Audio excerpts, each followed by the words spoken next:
কাজ থেকে বাড়ি ফিরে দত্ত কাকিমার দেওয়া নতুন শাড়িটা প্যাকেট থেকে বার করে প্রাণ ভরে ঘ্রাণ নিল মিনতি। নতুন শাড়ির গন্ধে মনটা ভরে গেল। শাড়ির সঙ্গে ম্যাচিং ব্লাউজ ও সায়া দিয়েছেন উনি। এবারও যে উনি বোনাস দিয়েও তার অতিরিক্ত আবার নতুন শাড়ি, সায়া, ব্লাউজ দেবেন তা ভাবতে পারেনি মিনতি। শাড়িটা নাড়াচাড়া করতে করতে মনে পড়ে গেল একটু আগের দত্ত কাকিমার বলা কথাগুলো। শাড়িটা দেওয়ার সময় দত্ত কাকিমা এবার পই পই করে বলে দিয়েছেন শাড়িটা যেন অবশ্যই নিজে পরে মিনতি। আসলে এমন করে বলার কারণ আছে। খুব অপ্রস্তুতে পড়েছিল মিনতি গতবার ষষ্ঠীর দিন দুর্গা মণ্ডপে দত্ত কাকিমার সঙ্গে দেখা হয়ে যাওয়ায়। ওনারই দেওয়া একটা জরিপার পুরনো তাঁতের শাড়ি পরেছিল মিনতি নিজে, আর ওনার দেওয়া নতুন শাড়িটা পরেছিল মিনতির বড় যা। দত্ত কাকিমা মুখে কিছু বলেননি, কিন্তু উনি মিনতির জায়ের দিকে যেভাবে তাকিয়েছিলেন তা দেখেই মিনতি বুঝে ফেলেছিল যে দত্ত কাকিমা অসন্তুষ্ট হয়েছেন মিনতি নিজে শাড়িটা না পরায়। খারাপ লাগলেও তখন আর করার কিছু ছিল না মিনতির। ১৩ বছর বয়সে বিয়ে হয়ে শ্বশুরবাড়ি এসেছিল মিনতি। ওর স্বামী গোবিন্দ দাস তখন রাজমিস্ত্রির জোগাড়ের কাজ করত। ১৬ বছর বয়সে ছেলে ও ১৮ বছর বয়সে মেয়ের জন্ম দিয়েছিল মিনতি। অভাবের সংসার, তাই ছেলেমেয়েরা একটু বড় হতে না হতেই শাশুড়ির কাছে ওদের রেখে অন্যের বাড়ি কাজ করতে শুরু করেছিল মিনতি। তারপর দেখতে দেখতে কেটে গেছে ১৮টা বছর। ওর ছেলে কলেজে পড়ছে এখন, আর মেয়ে এবার উচ্চ মাধ্যমিক পরীক্ষা দেবে। নয় নয় করে ৫টা বাড়িতে ঠিকে কাজের লোকের কাজ করে মিনতি।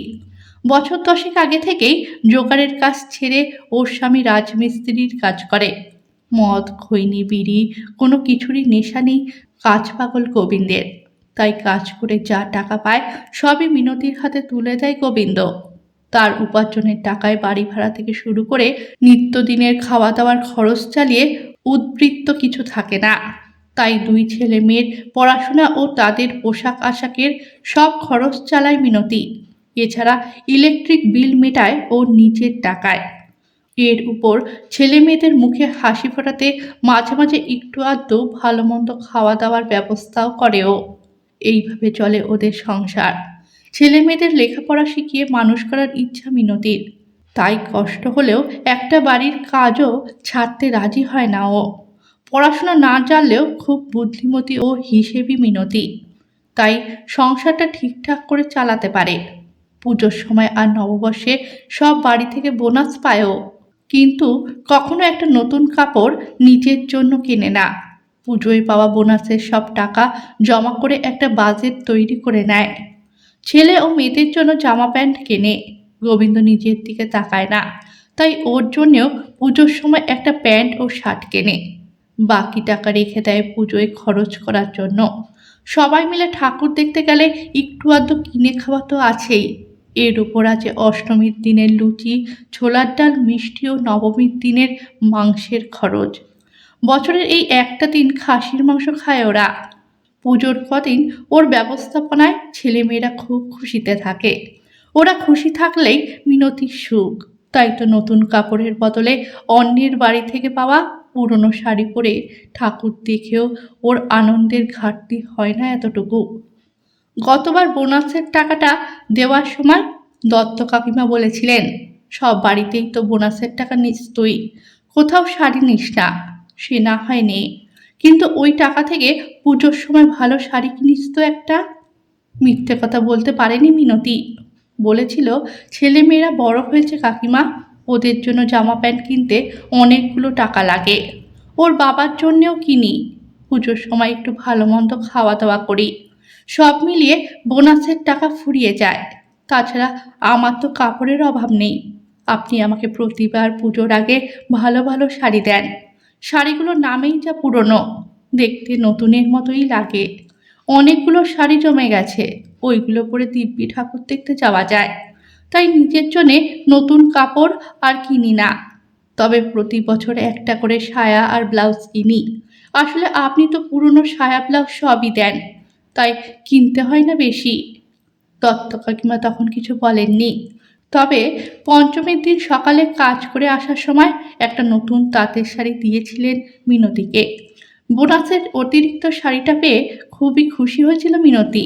ভেবেছিল ষষ্ঠীর দিন পরবে, কিন্তু সেটা সম্ভব হয়নি। মিনতিদের দেশের বাড়ি মুর্শিদাবাদে। কাজের সন্ধানে একসময় ও শ্বশুর চলে এসেছিল এই শহরে। তখন থেকেই ভাড়া বাড়িতে থাকে ওরা। অনেকবার বাড়ি পাল্টেছে, কিন্তু নিজেদের একটা বাড়ি আর হয়নি। শ্বশুর মারা যাওয়ার পর গোবিন্দের ভাইয়েরা আলাদা হয়েছে। 3 ভাই আলাদা আলাদা বাড়িতে থাকে। টালির চালের 2 কুঠুরি ঘরে ভাড়া থাকে মিনতিরা।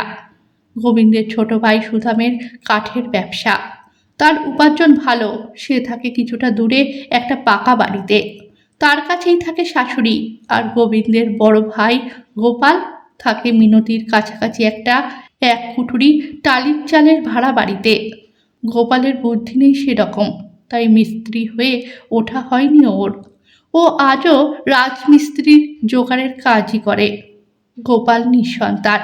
গোপালের বউ গীতা দাসও মিনতির মতো বেশ কটা বাড়িতে কাজ করত, কিন্তু গত 2 বছর আগে থেকে পায়ে বাতের ব্যথার জন্য আর তত কাজ করতে পারে না। কোনো রকমে একটা বাড়িতে কাজ করে, সেখান থেকে 1000 টাকা পায়। গোপালের সংসারে অভাব নিত্য সঙ্গী। নিজের সংসার চালিয়ে ভাসুর যাকে সাহায্য করার ক্ষমতা মিনতির নেই, তবে মনটা কাঁদে ওর ওদের সংসারের দুরবস্থা দেখলে। দত্ত কাকিমার দেওয়া থোয়া খুবই ভালো। 10 বছর কাজ করছে মিনতি ওখানে। এই 10 বছরে কখনো বাড়িতে পরা কাপড়ের অভাব হয়নি মিনতির। প্রতি বছর বাড়িতে পরার জন্য 3 থেকে 4টে পুরনো শাড়ি দেন উনি মিনতিকে। নিজের ছেলের জামা প্যান্ট পুরনো হলে মিনতিকে দিয়ে দেন, সেগুলো পরে ওর ছেলে। এছাড়া পুরনো বিছানার চাদর দেন 2টো করে। এমনকি জুতোটাও জুটে যায় মিনতির ওখান থেকেই।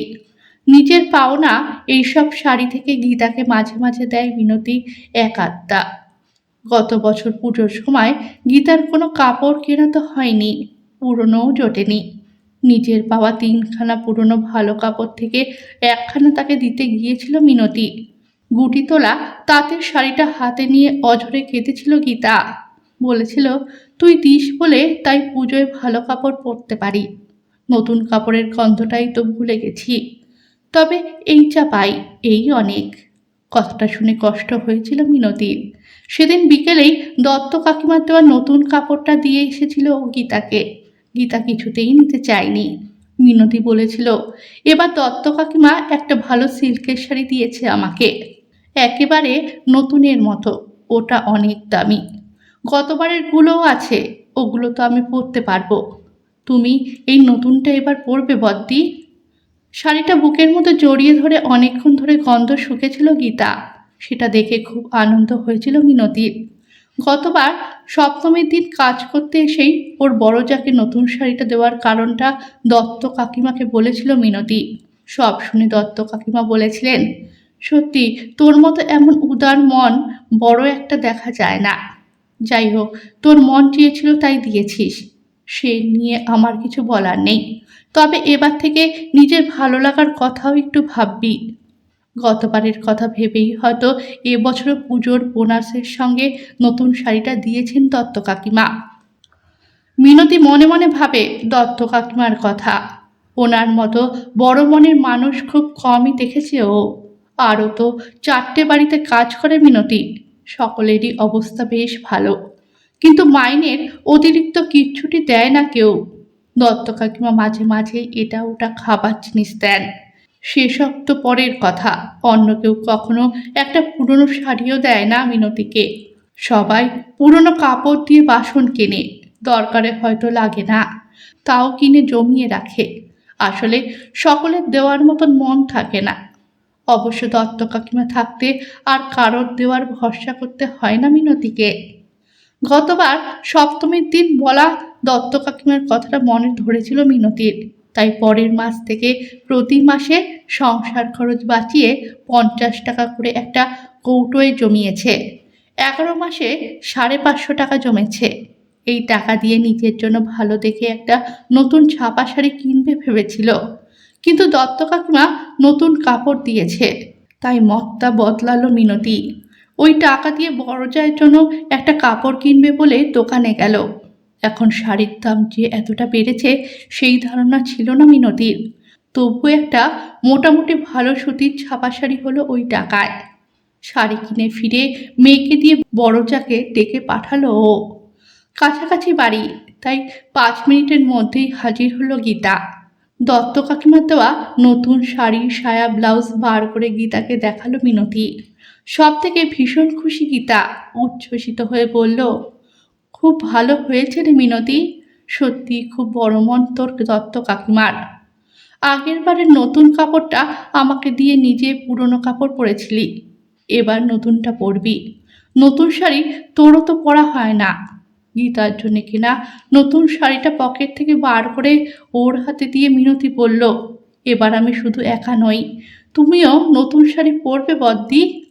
এটা আমি নিজের জমানো টাকায় তোমার জন্য কিনেছি, দেখো কেমন হয়েছে।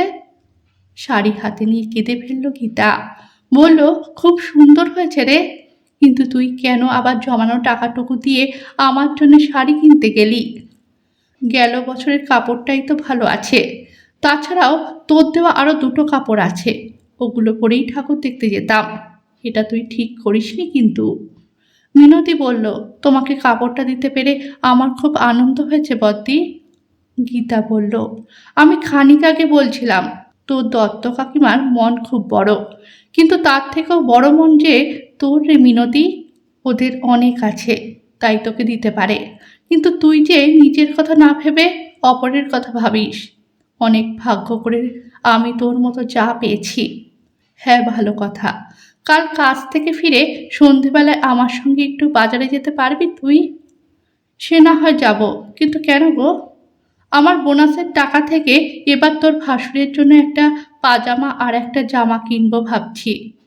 ভোলে ভালা মানুষ, ছেঁড়াছুড়ি পরেই ঠাকুর দেখতে চলে যায়, মুখে কিছু বলে না, কিন্তু নতুন পরতে ওর তো ভালো লাগবে বল। মিনতি বলল, সে তো নিশ্চয়ই, তুমি বদ্দার জন্যে নতুন পায়জামা আর শার্ট কিনলে খুব ভালো হবে। এবার পুজোয় সবাই নতুন জামা কাপড় পরবো আমরা। মিনতির দেওয়া সুতির ছাপা শাড়িটার গন্ধ শুকতে শুকতে সেটা নিয়ে বাড়ি চলে গেল গীতা। ওর মুখের হাসি যেন মেলাচ্ছে না। ওর দিকে তাকিয়ে অদ্ভুত এক ভালো লাগায় ভরে গেল মিনতির মন। কারোর কাছ থেকে কিছু পাওয়ার চেয়েও কাউকে কিছু দিতে পারার আনন্দ যে অনেক বেশি, এই মুহূর্তে সেটা ভীষণভাবে উপলব্ধি করছে মিনতি। গল্পটা ভালো লাগলে চ্যানেলটাকে সাবস্ক্রাইব করে পাশে থাকবেন।